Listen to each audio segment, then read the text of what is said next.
Okay, so a point that's important is in this section is for the investigator to utilize more caution and tactics when following a subject away from familiar locations, especially the primary residence. So I'd say when we get into the subject of the heat meter, when you arrive and when someone's leaving and arriving back into their neighborhood, it's probably the more tenuous situation that you'll deal with as a surveillance investigator.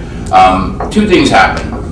They're more aware when they're leaving and arriving. That is generally true, but they're also more distracted. It just depends upon what they're doing.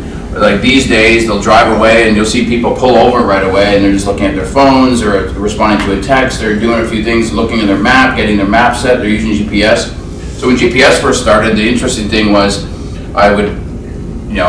there was a phenomenon where you'd read other surveillance reports, at least in my experience, where I look at it and the investigator would break it off. It was very subject was driving suspicious and blah blah blah blah. And I would deduce that it was GPSs back in the day that were giving just kind of like not great advice of where to go. And so they'd be going around the block and then they'd double back. And the GPS was just rudimentary back in the day. And even still today, where GPS will give you an unlogical route, still effective. But local knowledge, you'd be like, why are they doing that? I would never do that. That light's horrible, whatever, right? So you still have to be aware of people's driving habits because GPS can factor in or local knowledge or whatever versus assuming it's something that you've done. We'll talk a little bit more about that